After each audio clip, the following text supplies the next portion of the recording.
Hello दोस्तों, हमारे YouTube channel success life में आप सबका स्वागत है।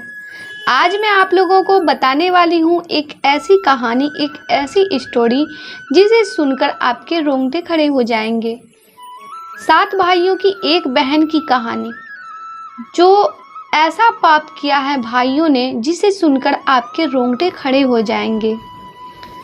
अपनी ही बहन के साथ 7 भाइयों ने मिलकर ऐसा पाप किया है, ऐसा कांड किया है जिसे सुनकर आपके रोंगटे खड़े हो जाएंगे। तो आज के इस वीडियो में हम आपको बताएंगे, तो वीडियो को अंत तक ज़रूर देखें और कमेंट में हमें ज़रूर कमेंट करके बताएं कि आपको ये स्टोरी, ये कहानी कैसी लगी। चलिए दोस्तों, शुरू करते हैं। एक राजा के 7 बेटे और एक बेटी थी जो खुशी खुशी अपना जीवन बिता रहे थे। 7 भाई बहनों में एकलौती छोटी बहन बहुत ही शांत स्वभाव, आज्ञाकारी एवं संस्कारी थी। उनमें सबसे बड़े भाई का विवाह हो चुका था। 7 भाइयों में सबसे छोटा भाई एक आंख से अंधा था। छोटे भाई के दिल में अपनी एकलौती बहन के लिए बड़ा प्यार एवं लगाव था। एक दिन बड़े राजकुमार अपनी पत्नी और अपने छोटे भाइयों को साथ लेकर अपने खेतों में काम करने चले गए। चूंकि उस जमाने में खेती बाड़ी आपसी सहयोग से हुआ करते थे, सभी लोग खेतों में काम करने जाने से पहले अपनी छोटी बहन को खाना बनाने का आदेश देकर घर से निकलते थे। 7 राजकुमार की बहन अकेले घर पर खुशी खुशी सबके लिए खाना बनाने के लिए जंगल से सहरोटी साग को तोड़कर लाती है और बड़े प्यार से सहरोटी साग की सब्जी बनाने से पहले बैठी और अब औजार लेकर बैठती है। साग काटने लगती है। इसी दौरान वो अपनी उंगली भी काट बैठती है और रक्त की एक तेज धार निकलने लगती है, जिससे उसका पूरा हाथ खून हो जाता है। तब राजकुमारी सोचने लगती है, क्या करूं? अगर घर के दीवार में खून को पोंछूंगी तो भैया लोग देख लेंगे और चिंता करेंगे, और यदि अपने कपड़े में पोंछूंगी तो भाभी खून लगा कपड़ा देखकर गलत समझेंगी, खाना नहीं खाएंगी। राजकुमारी इस डर से सब्जी पकाने वाले छाता साग में सारा खून पोंछकर खून को बहने से रोकती है। फिर इसी खून लगे साग को सब्जी बनाती है। दोस्तों, जब उसके सारे भाई और भाभी अपने खेतों से लौटते हैं तो छोटी बहन हमेशा की तरह सभी के लिए साफ थाली में खाना और मिट्टी के लोटे में पीने के लिए पानी देती है और सभी एक साथ खाना खाते हैं और पके हुए साग को खाकर खाने की जमकर तारीफ करते हैं। और वे सब अपनी बहन से पूछते हैं कि बहन, तुम्हारे द्वारा बनाया हुआ यह साग बहुत ही बार खाए हैं, परंतु आज की बनी सब्जी का स्वाद ही अलग है, बहुत ही अद्भुत लग रहा है। सब्जी बनी हुई हो। पहले तो राजकुमारी डर गई, डर से सहम गई कि कहीं भाइयों को पता न चल जाए कि मेरे हाथ की उंगली कट गई है। फिर वो थोड़ा सोचकर बोली है कि कुछ नहीं भैया, जैसा हमेशा की तरह सब्जी पकाती हूँ वैसे ही तो बनाई हूँ। राजकुमारी अगले दिन 7 भाइयों के अनुरोध पर फिर से एक बार वही छाता साग की सब्जी बनाती है, परंतु भाइयों को पिछले दिन के जैसा स्वाद नहीं मिलता है। फिर ऐसा ही अनुरोध 3-4 बार हुआ, लेकिन खून लगे साग का स्वाद उनके मन मस्तिष्क से उतर ही नहीं रहा था। असलियत जानने की जिज्ञासावश 7 भाई और भाभी ने उससे उस दिन के खाने बनाने का तरीका जानने का जिद करने लगे। मजबूरन राजकुमारी को सारी घटना बतानी पड़ी।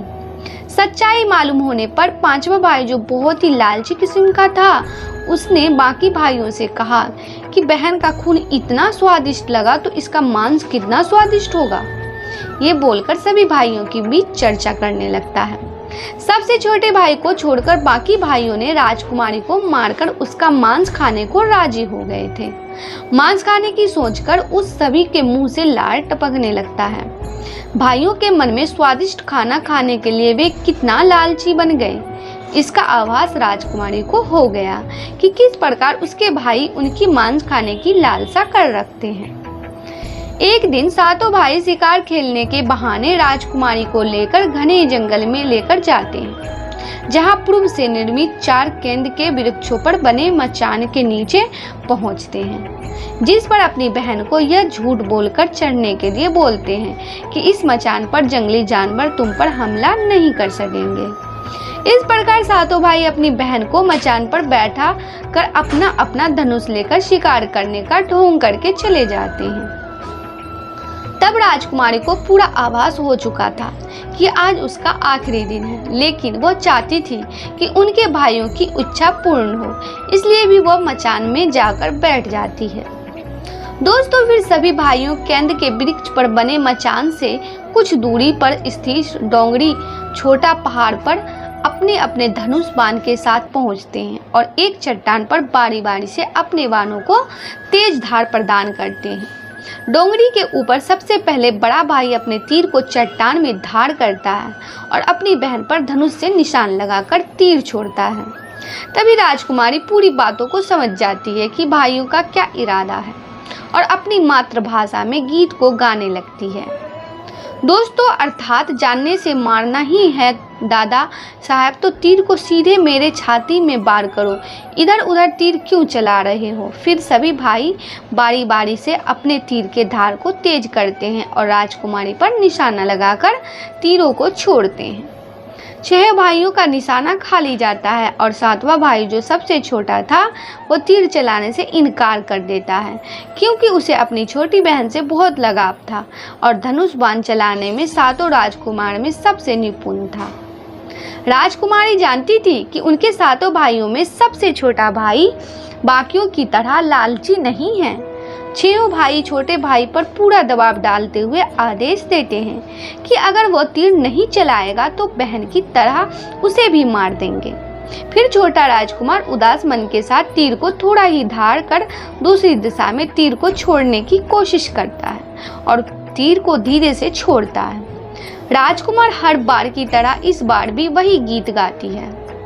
दोस्तों, इतने में छोटे भाई का तीर सीधे राजकुमारी के सीने को भेद देता है और राजकुमारी की आत्मा शरीर से अलग हो जाती है और उसकी आत्मा उसी स्थान पर भटकने लगती है। तभी वो देखती है कि उसके शरीर का मांस खाने के लिए उसके भाई कैसे लालच करते हैं और सबसे छोटे राजकुमार को जबरदस्ती मारपीट कर उसके शरीर को काटने का आदेश देते हैं। बहन के मांस को पकाने के लिए बहुत सारी सूखी लकड़ी लाने के लिए छोटे राजकुमार को जंगल भेजा जाता है। छोटा भाई जंगल में खोज खोज कर ढेर सारा लकड़ी जमा करता है और सोचता है कि कैसे इतना लकड़ी को ले जाऊंगा। दादा जो रस्सी दिए हैं वो भी 7 टुकड़ों में दिए हैं, उन्होंने जोड़ने पर भी यह रस्सी इन लकड़ियों को नहीं बांध पाएगा। देर होने के डर से राजकुमार उदास होकर रोने लगता है और उसके आंखों से आंसू धरती में गिरने लगता है। वो अपनी बहन को याद करके रो ही रहा होता है कि तभी एक नाग देवता वहां आते हैं और पूछते हैं कि क्यों रो रहे हो राजकुमार। वह इधर उधर देखता है किंतु कोई भी नजर नहीं आता है। फिर राजकुमार को नाग देवता देखते हैं और राजकुमार नाग देवता को अपनी पूरी आप बीती सुनाते हैं। फिर नाग देवता उसे कहते हैं कि मैं लकड़ी में रस्सी की भांति लिपट जाता हूँ और तुम जैसे ही लकड़ी वहाँ रखोगे तो मैं धीरे से निकल जाऊंगा। और राजकुमार ऐसा ही करता है। सभी बड़े भाई यह देखकर चकित रह जाते हैं कि कैसे उनका छोटा भाई रस्सी के साथ टुकड़े होने के बावजूद भी जंगल से इतना सारा लकड़ी लेकर आता है। तत्पश्चात वे लोग अपने छोटे भाई को पानी लाने के लिए एक घड़ा में 7 छेद कर भेज देते हैं। छोटा राजकुमार पानी लाने के लिए एक दाढ़ी छोटा कुआं यानी कि छोटा कुआं में जाता है और घड़े में पानी भरता है, परंतु उसमें छेद होने के कारण सारा पानी गिर जाता है और राजकुमार वहीं बैठकर सोच कर रोने लगता है कि बिना पानी के वापस जाऊंगा तो बड़े भैया लोग मारपीट करेंगे। ये सारी घटना को दाढ़ी के मेढक, केकड़ा और मछली सुन वो देख रहे थे और वे तीनों राजकुमार को रोता देखकर पूछते हैं कि क्यों रो रहे हो। फिर राजकुमार उन्हें अपनी आप बीती को विस्तार से बताता है और कहता है कि मैं अपनी प्यारी बहन के शरीर का मांस कैसे खा सकता हूँ, नहीं खाऊंगा तो बड़े भैया लोग मारपीट करेंगे। तब मेंढक कहता है कि तुम परेशान मत हो, हम सब मेंढक घड़ा के छेद में चिपक जाते हैं। फिर मछली और केकड़ा बोलते हैं कि तुम हमें लेकर चलो, तुम्हारे भाई जब राजकुमारी के मांस को खाएंगे तब तुम मछली को खाना, और जब वे हड्डी को खाएंगे तब तुम केकड़ा को खाना। बड़े भाई को शक नहीं होगा। फिर राजकुमार ने बिल्कुल वैसा ही किया जैसे केकड़े और मछली ने कहा था। दोस्तों, रात को जब राजकुमारी का पका हुआ मांस खाने को परोसा गया, तब बड़े भाइयों से छुपाकर वो मांस को दीमक के टीले में डाल देता है और समय बीतने पर वहां बांस का एक बड़ा झुंड उगता है। इस घटना के बरसों बाद एक भीख मांगने वाला जोगी उसी बसंदा के पास से गुजर रहा था और वो सुंदर सुंदर बांस के बुंदा को देखकर सोचता है कि अगर इतनी सुंदर बांस से केंद्रा यंत्र बनाया जाए तो कितना सुरीला धुन निकलेगा। उसी क्षण बांस से आवाज आती है, ना काट रे जोगी, ई तो लगे भैया रोपन। जोगी फिर भी बांस को काटता है। जोगी इसी उद्देश्य से एक मोटा बांस का टुकड़ा काट कर ले जाता है कि इस बांस का आवाज इतना सुंदर है, यदि केंद्रा बनाएंगे तो कितना मधुर आवाज निकलेगा। और जोगी इस बांस से एक सुंदर केंद्रा का निर्माण करता है। इस केंद्रा से इतनी मधुर ध्वनि यानी कि केंद्रा बांसुरी ध्वनि निकलती है कि जोगी जहाँ जहाँ भी इसे बजाता है, इसके ध्वनि से लोग मंत्रमुग्ध हो जाते हैं। एक दिन जोगी घूमते घूमते बड़े राजकुमार के घर पहुंचता है और अधिक धन के लालच में जोगी जोर जोर से बांसुरी बजाना शुरू करता है, परंतु इस बार बांसुरी का मीठा सुरीला स्वर कड़क सा हो जाता है और जब भी जोगी कुछ नया धुन बजाने की कोशिश करता है, बार बार एक ही धुन निकलता है, ना बजा रे केंद्रा, ई तो लगे मेरे दुश्मन का घर। बार बार यही धुन निकलने पर बड़ा राजकुमार मारपीट कर जोगी को अपने घर से भगा देता है। ऐसे ही घूमते घूमते जोगी हर भाई के घर जाता है, लेकिन हर बार की भांति वही धुन, ना बाजरे बांसुरी तो लगे मेरे दुश्मन का घर बजता है। यह धुन सुनकर सारे भाई जोगी को डांट डपट कर भगा देता है। सबसे अंत में जोगी छोटे राजकुमार के घर पहुंचता है। छोटे भाई के घर के आंगन में प्रवेश करते ही बांसुरी खुद ही बजने लगती है। जोर जोर से बाजरे बांसुरी, तू लागे मोर छोट भाई का घर। बड़ा ही मधुर मीठे स्वर का धुन सुनकर छोटा राजकुमार चंद्रमोहित हो जाता है और यह धुन सुनकर छोटे राजकुमार से रहा नहीं गया और जोगी से बांसुरी की मुंह मांगी सोने की मोहरें देकर उसे खरीद लेता है तथा जोगी को अच्छे से मेहमान नवाजी कर अच्छे से विदा कर दिया जाता है। दोस्तों, धीरे धीरे समय बीतता है और छोटे राजकुमार अपने काम से कुछ दिनों के लिए बाहर जाते हैं। जब वो वापस आते हैं तो देखता है कि उसका कमरा बहुत ही सुंदर ढंग से सजा हुआ है और घर के सारे बर्तन अच्छे तरीके से रखे हुए हैं। तब छोटा राजकुमार सोचता है कि हमेशा मेरे कमरे की साफ सफाई घर के नौकर करते हैं, लेकिन कभी भी इतना सुंदर सजा नहीं गया है।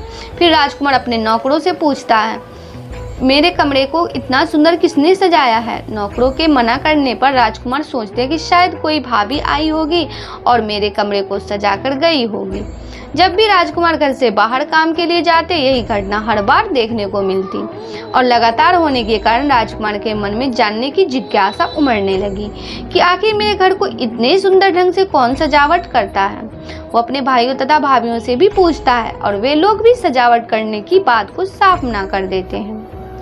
दोस्तों, एक दिन राजकुमार सच्चाई का पता लगाने के लिए किसी काम का बहाना कर बाहर जा रहे हैं, बोलकर निकलते हैं और छुपकर पुण्य वापस आकर अपने कमरे में रखे खजूर के गोल मोड़े हुए चटाई के अंदर छुप जाते हैं। कुछ समय इंतजार के बाद राजकुमार देखते हैं कि एक खूबसूरत सी लकड़ी यह बांसुरी से निकलकर कमरे के अंदर आती है और सारे कमरे की साफ सफाई कर वापस उसी बांसुरी में समा जाती है। यह देखकर राजकुमार की आंखें खुली की खुली रह जाती है, क्योंकि उस लकड़ी की शक्ल राजकुमार की छोटी बहन के जैसी होती है।